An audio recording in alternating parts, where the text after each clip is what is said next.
now up here, so let me briefly introduce our panelists who are already here. We have Michel Paulin, CEO at OVH Cloud, the European leader in cloud computing. Bonjour. Bonjour. Then Peter Mehrle, he's the Senior Vice President at Akkodis Deutschland, and his company delivers cross-industry expertise in technology and digital engineering consulting. Thus, you are actually helping to enable and accelerate innovation and the transition in Europe, if I understand this correctly. Yes, exactly. Thank you. Welcome. Thank you for having me. And we have Jörg Müller. He's not on the slide behind us, but the important thing is that he's here on stage. And he's the head of Airbus Urban Air Mobility. What is urban air mobility? I think we will talk about this in a few minutes, but it's basically new aircraft. We're talking about air taxis, delivery drones, etc., and providing the infrastructure for it. Oui, bonjour à tous. Yes, so when André arrives later, I will also introduce him briefly. Maybe we just start with one first question. There's a lot of talk that Europe is lagging behind when it comes to technology. And when it comes to cloud, OVH Cloud is the leader in Europe. But if you compare your market share to, let's say, Amazon or Apple or Microsoft, there's some gap, I would say. How do you explain that in Europe we have not been at the forefront of such future technologies such as cloud computing thus far?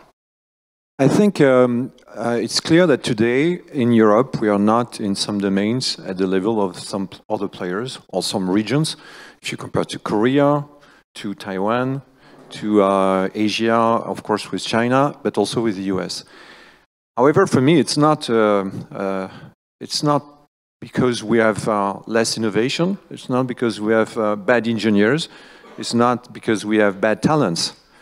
I think the main reason is that we, as Europeans, are not unified enough to be able to have a strategic view of what we need to do. Taiwan is a small country compared to Europe. Korea is a small country, and they were able to create champions.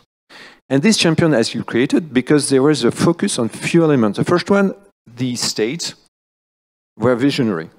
They helped massively in the US, in China, in Taiwan, in Korea. They are helped massively.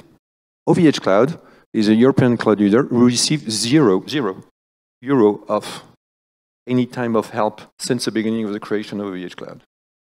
This is not the case in all the other regions, where massively the state has public ordering and also financing.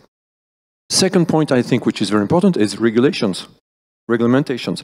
In the cloud environment, you need to know that after now the DMA and DSA has changed a little bit, but the US cloud market or the Chinese cloud market, which much more regulated for helping the champions than the European market, which was the most non-regulated and the most open. If you compare the market share of the American today in Europe, it's 78%. In the US, it's our second largest country. We are very strong in the US, but we are very small in the US. And most of the market of the public sector is not accessible for a player like us. It's not possible. It's a case for that. So I think today we need to understand that it's not because we are not good. It's because these states, Korea, Taiwan, China, US, has put in place public policies to be able to have a visionary position and to help in the 10 years. It's not for 18 months. It's a vision for the next 10 years to help this creation of champions. And what is important, why is it important to have these champions? It's because at the end, it's a question of autonomy. It's not a question of protectionism. It's a balanced autonomy. When you are 100% dependent on the Russian gas, it's a problem. When you are 100% dependent on the US or Taiwanese chipset, it's important. And today, the US are not 100% independent. And they have decided to put massive investment to try to create this autonomy, especially in the chipset side. And in China, this is the only country which has said in the next 15 years, we want to become fully independent from all the technology outside. This is the only country. All the other, it's a question of partnership, but it's a question of balanced partnership.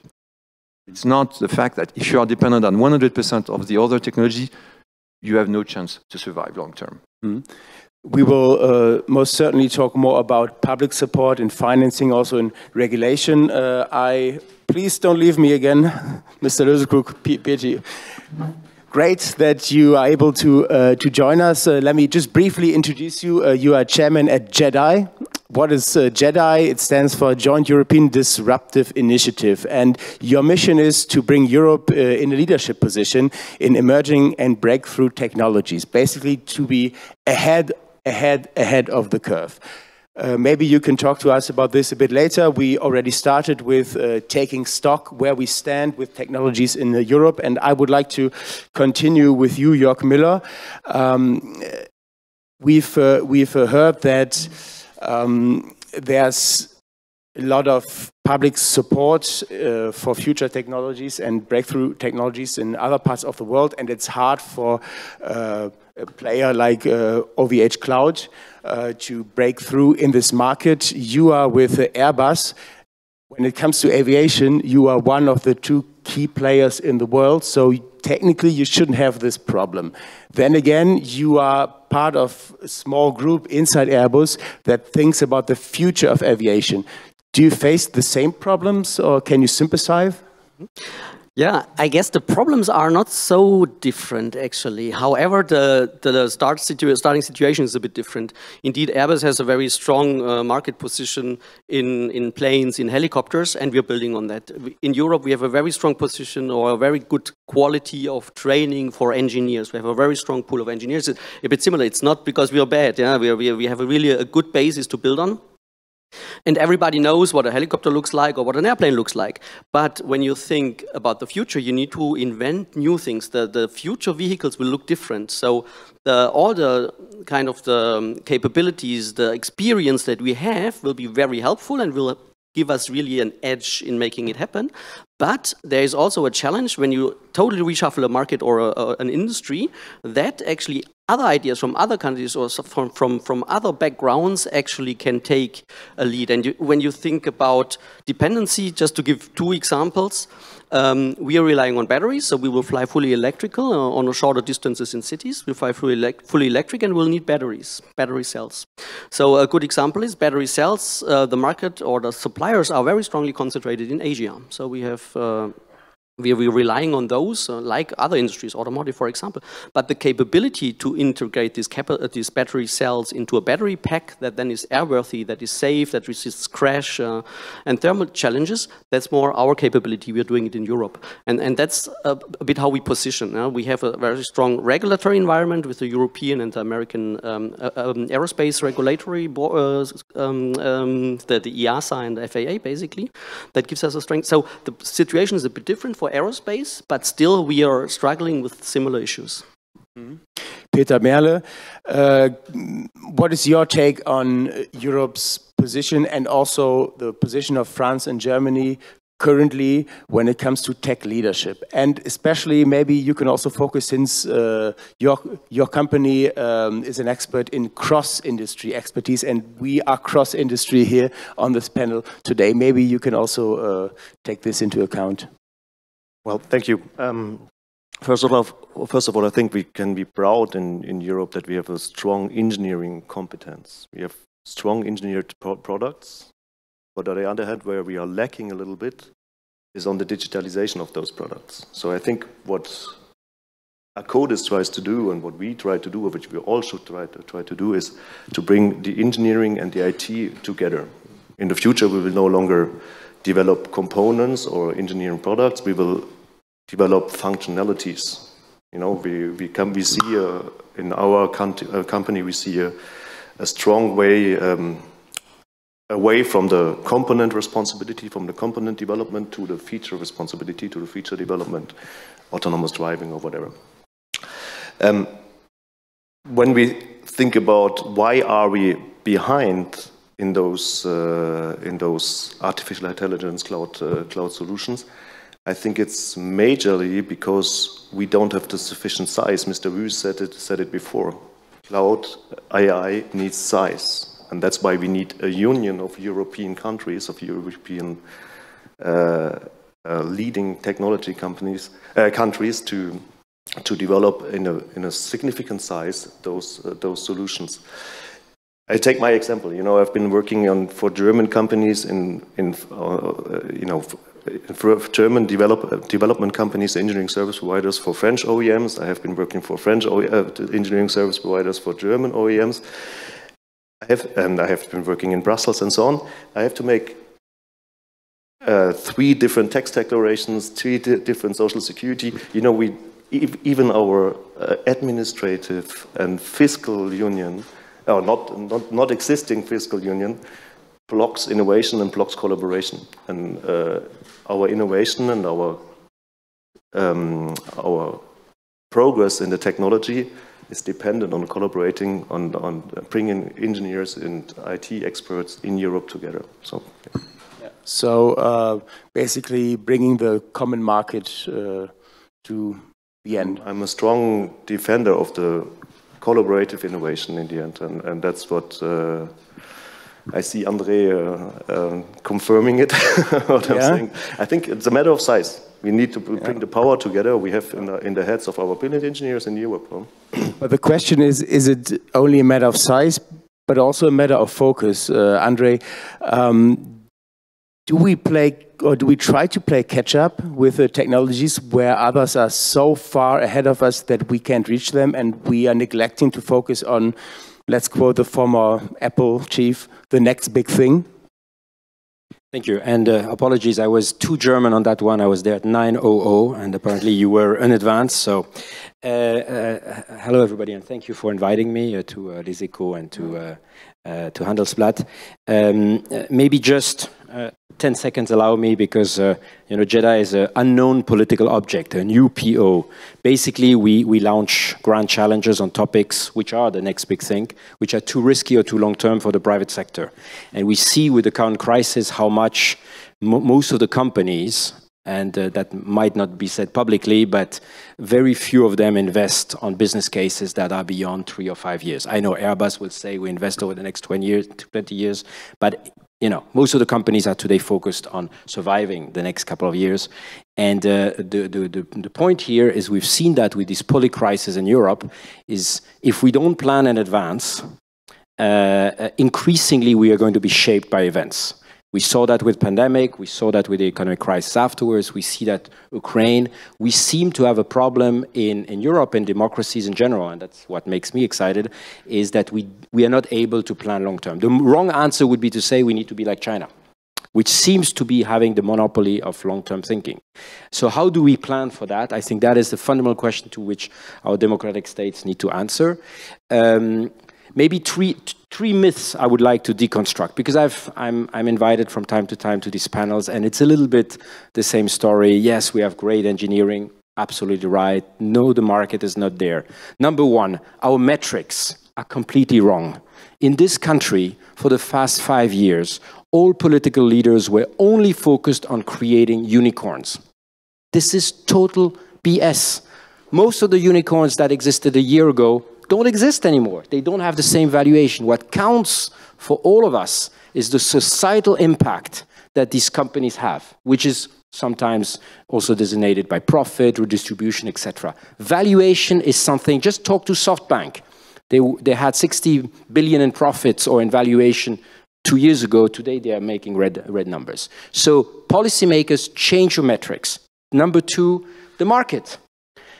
Yes, it's great that Commissioner Breton focuses on the next constellation and he speaks about it, etc. But what I want from my policymakers is that they create a unique market. And there is no single market. Think about COVID.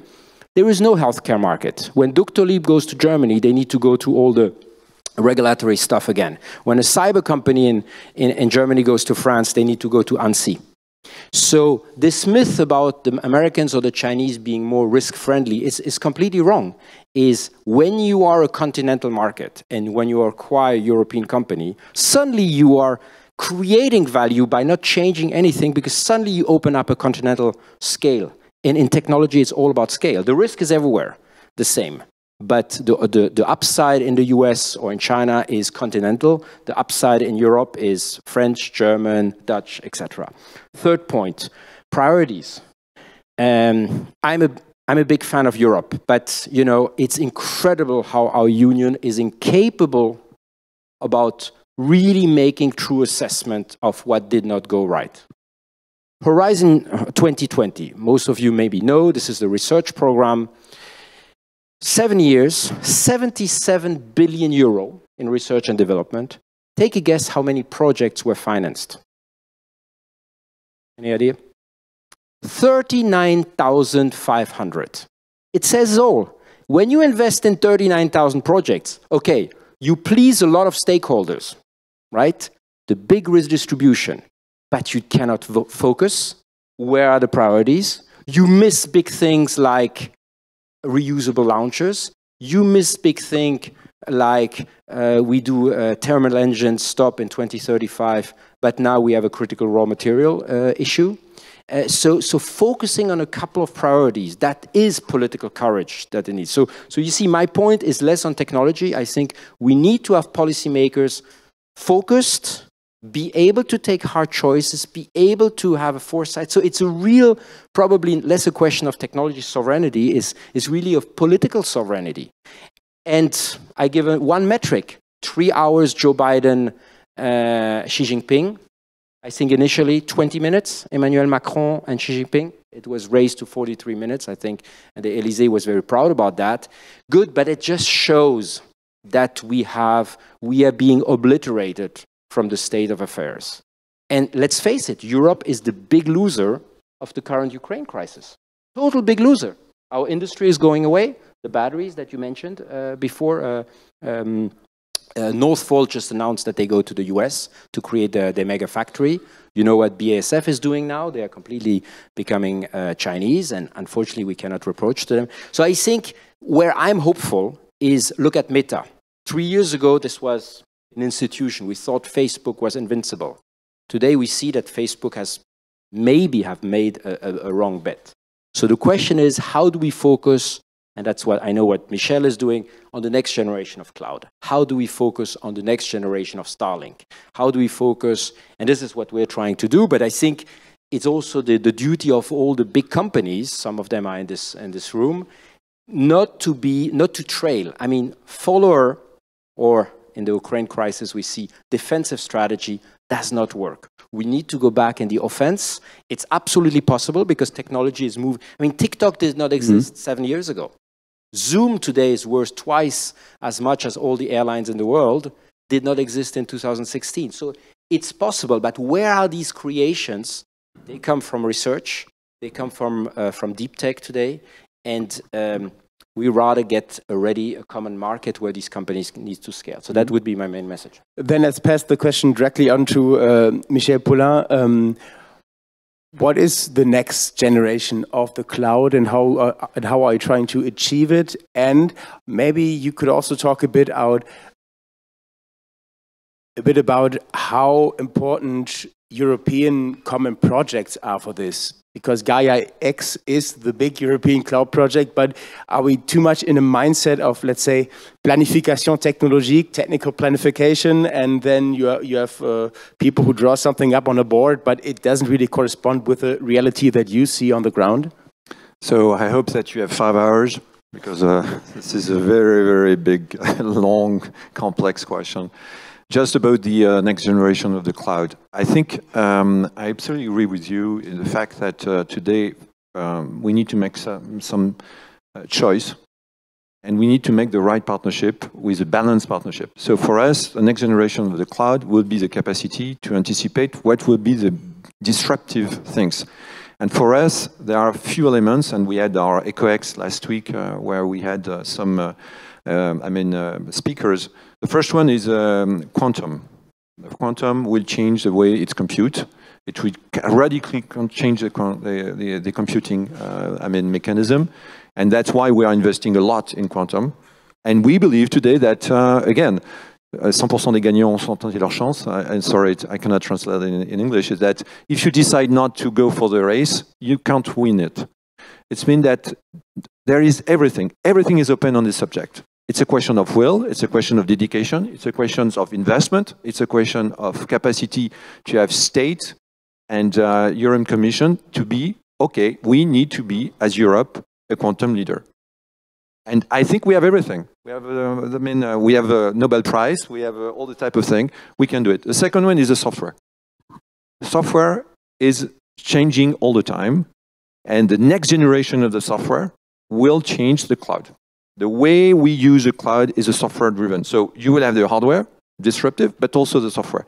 And there, again, we have decided, for example, as OVH Cloud, to put everything in open source. Why? Because we believe today that the only way to have an alternative to the GAFAM is to be together.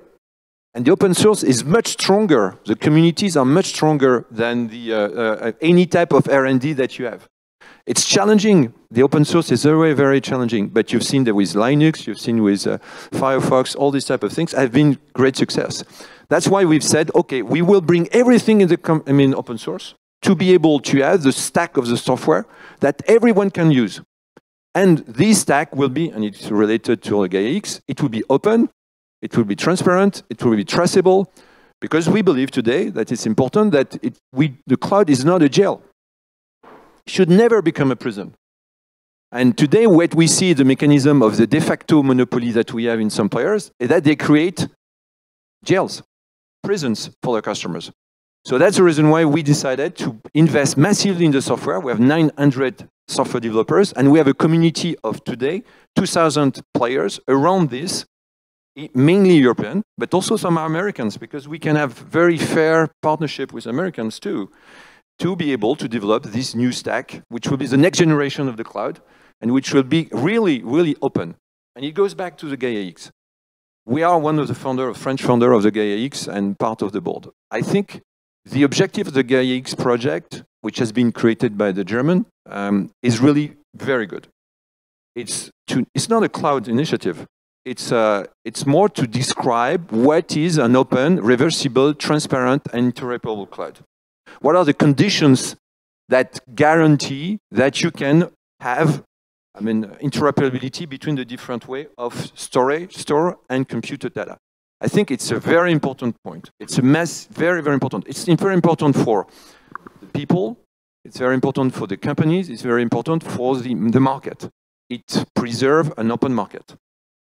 The problem we have today is that we said, okay, to do so, we welcome everyone. So OVH Cloud and all at the board level, we said everyone can come. And suddenly, everyone decided to come. So we had now 160 people. We said, I'm GaiaX, I'm part of GaiaX. But the problem is that if you do not follow the GaiaX rules, you should be excluded. So I think we are, again, and you said, we are in the middle of the bridge today in this type of initiative. Either we go directly to the purpose, which is to create an open, reversible, transparent, interoperable cloud. If you do not play the game, you should be excluded of the game. You cannot play soccer and at the end, in reality, on the field, you play rugby. No, it doesn't work. You have to play the same rules. So I think we are now in the middle of the bridge. I was discussing yesterday with the CEO of GaiaX that it is very important. The first example is about we have a level of security. We need to be transparent. For example, is the cloud, is compliant with European laws? Are you immune to the extraterritorial laws? I think the market, the client, deserve to know it. Some players are today trying to say, no, we should not put that in the levels of security. I think it's not good. So clearly, I think on GaiaX, we need really to guarantee that we will implement the objective, the purpose of GaiaX, which is to maintain a free and open cloud. And I think it would be very challenging because today, I'm not sure that all the players are willing to do so. And on the contrary, they are, on the pedal of brakes to try to stop this type of initiative. Why? Because today we have de facto monopoly in some domains, and they are not happy. You have an open market. Mm-hmm. But the question behind is, obviously, are those big industry projects still the right way to push innovation? And if we look at the history of Airbus, obviously this was the great success story of European industry cooperation, the great success story of France and Germany pooling resources to build a powerful competitor to Boeing. But would this logic still apply today? I think so, yes, to some extent. It's obviously the situation has changed quite a bit, and it's thanks to our founders, yeah, of Airbus and the European idea that we have built such a position in the past. And this worked, and we've heard it from Minister President Wüst. We have heard it in many times. It worked because not everybody wants to do everything, but because we are have organized ourselves, and we have in different countries, different cities, different sites, we have specialized. We have created a bit this weight, this relevance in a certain area. And if I take it from my urban air mobility example, what are we doing? We're taking, for example, flight control computers. We're taking them from our pole of competence, which is in Marignan, in southern France. And we get government support, in this case, from the authorities in Paris for flight controls. And the result is, together with our partner, we will develop a world-leading flight control system that's safe and that will be a reference in the industry. And we're doing similar things in Germany. We are the overall architecture, vehicle architecture and integration, we will do it close to Munich in our Donauwörth plant. And we get strong support from the region and from the federal government in Germany to develop the critical technologies that are needed, but not only for the vehicle, even beyond the vehicle, because if such a flying taxi or vehicle needs to evolve in an environment and its infrastructure on the ground, the air traffic or the airspace needs to be mentioned, all these kind of things. So we get support from the government. And with this kind of organization, actually, I think we can make a difference, and we can make a difference also in the long run. And yeah, that's what we're trying, actually. Mm-hmm. Maybe we could go a bit into, because you mentioned before the importance of finishing the common market in Europe and not having different sets of rules on fiscal rules and other regulations in France, Germany, other countries. Is this the main issue, or do we need more, let's say, public support when it comes to investment, when it comes to funding research? Well, I think. What's the best mix? To start with, to work in joint international, European teams is a great pleasure. You have the French engineers who are a little bit more flexible in the execution of the plan, the German engineers who are a little bit more planning and maybe less flexible. If you bring this together, this has a big innovation power. I think what we need is a technology union or a core Europe, which works really together on the legislation, also in education. I think it's today, if I see the talents we try to acquire for our development projects, they all went through different education systems, and it's not always comparable what they have learned. And so I think, first of all, legislation, regulation, what André was promoting, then education, joint education, and of course, European or core industrial countries investing in joint technology. Airbus is the best example. Airbus is a more or less French, German, Spanish, English corporation. And we have interesting projects with Airbus. It's one of our biggest customers. Thank you for that. We see that it works. But there's a lot of obstacles in the European Union to make those projects happen. No? These international projects. Mm-hmm. André, if I understood you correctly, though you think that we don't really need those big Airbus ideas, but we need basically what you do with the JEDI, more like a, let's say, guerrilla tactic of pushing through innovation? Well, it's less guerrilla attack. I mean, even if we're on the right side of the force. But I started my career with Airbus, and so I'm a big fan of Airbus. But I also witnessed the industrial catastrophe of the A380. If people remember, it was, to oversimplify, Germans were designing electric cabling in 2D and the French in 3D. Maybe this is something for les Eco-Handelsblatt to revisit.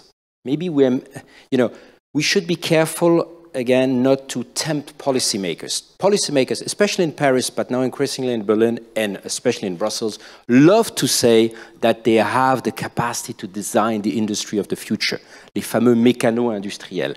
We have to be super careful. We are in a world where expertise is increasingly difficult, and frankly speaking, the level of technological understanding at the policymaking level is very little.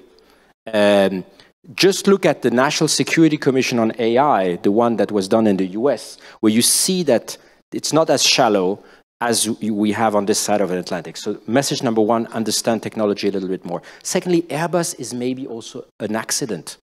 It has never been reproduced. We did, like Monsieur Jourdain, like we said, core competencies without knowing it. It was an industrial policy. We needed to have the British, and so they focused on the wings. And now in Bristol, you have the best wings in the world. The French focused on the cockpit, on the cross qualification. That means you could relatively quickly go from an A320 to an A321 and on to an A340. They focused on the central, what we call 15-21, so where you have the wing and the cockpit crossing. The Germans focused on the cockpit, which the French delegated because they thought it was not very important. Today, a lot of the value for the passengers, the in-flight entertainment systems. So we have to be careful. It was not the genius of the policymakers. It was a couple of people, Strauss in Germany and a couple of French in French. It was a people story. It was not a political story. So that a little bit we should revisit. I don't know if it's true. Secondly, on cloud, what Michel is saying, let's also have a clear focus. Our market share since 2017 in cloud went from 30% to 15%, if I'm not mistaken, or 18, and the biggest player is next to me, or with Jonas, I don't know, approximately 1 or 2% market share. So the situation, if we want to have a success, we also need to be lucid. The situation is catastrophic. Think about space. 2 launches of Ariane this year, 60 of SpaceX. So it's not anymore a percentage question. So all those people saying the European space is still a space leader is wrong. It's totally wrong. It's not about bad-mouthing Europe. It's about if we want to have a chance to succeed, we need to be very clear. Third, let me tell you a story about quantum, because you mentioned that, and I completely agree with you, that's the next big thing. We are very proud to have in France and in Austria the Nobel Prize Alain Aspect here on entanglement, and Anton Zeilinger in Austria on quantum communication.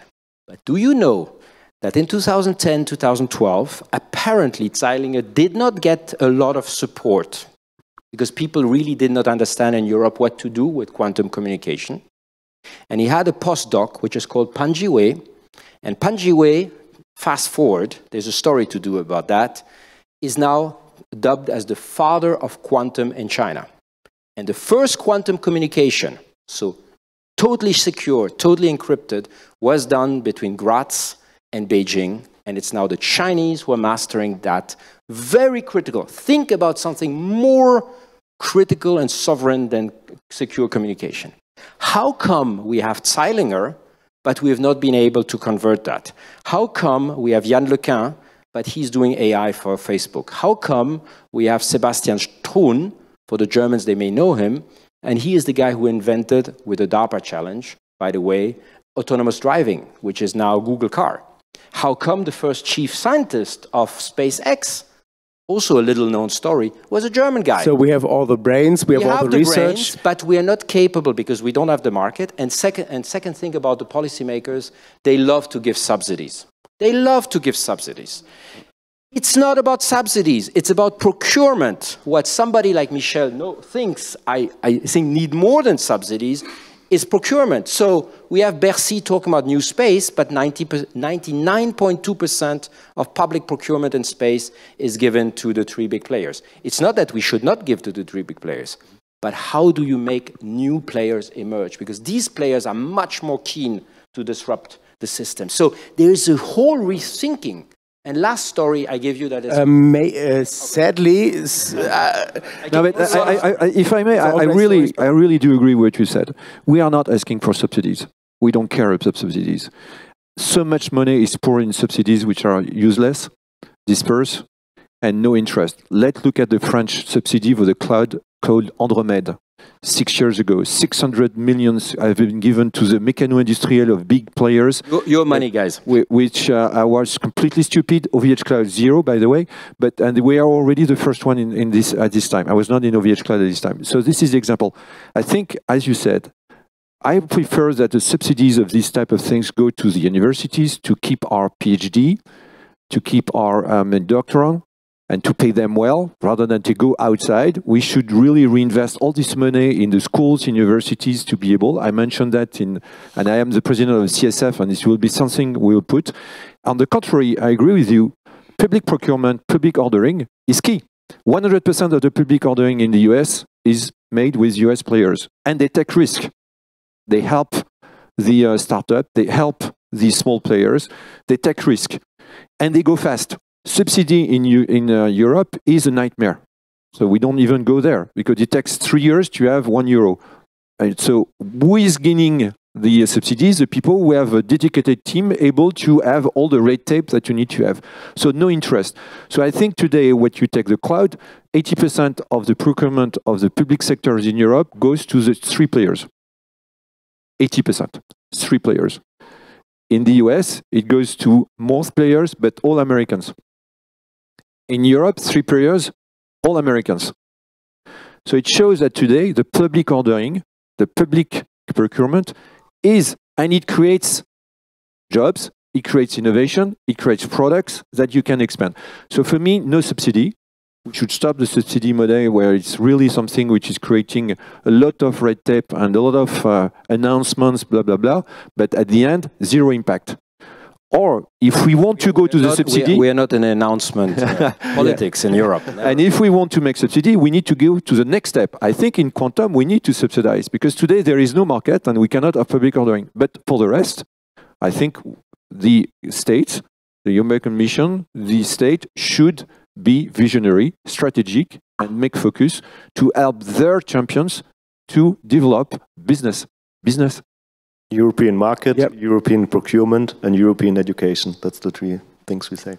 Yeah, and we are also sadly arriving rapidly at the end of our discussion time, but I would also like Jörg and Peter bring you back in when we talk about public procurement and also what to make with the money we still have in Europe. Where do we pour it? Do we pour it into subsidies or in research and in education? Maybe you can start, and after you, Jörg. I strongly agree on what Michel was just saying. I think that we should invest the subsidies in our education, because let's be honest, our research and development is not any longer, our research field is not any longer really pragmatic or proactive. So we have to, the ground research has to be subsidized, I believe. And on the other hand, we have to create a European market for the technology providers. You know, I read an interview of Nicolas Chalin. I think he's the former boss or head of the software development of the US Air Force, and he said that our research in artificial intelligence in Europe is a rounding difference compared to the US and to the Chinese market. So we have to support our players who are already involved in those fields, and by giving them procurement, also taking risk, like Michel said, and on the other hand, subsidize the ground research.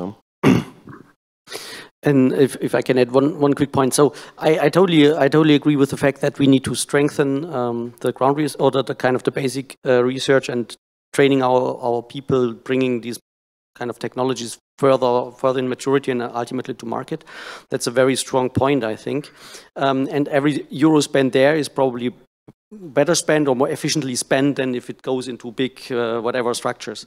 However, we as urban air mobility in this case, what we depend most on, believe it or not, is more like public policy in a sense of regulation, certification requirements, and so on.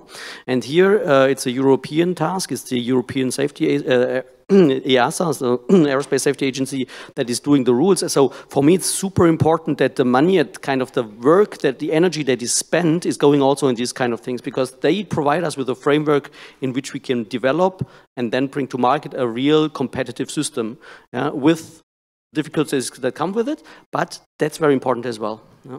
Thank you very much. This means loss of power for local administrations in the end. Which would be an entirely new subject. Sadly, we are already over the time, but it is a very interesting field. I thank all my panelists, and since we are lagging a bit behind, not only technologically, apparently, but also in time, with no further ado, I hand over to the next panel. Thank you very much. Thank you very much.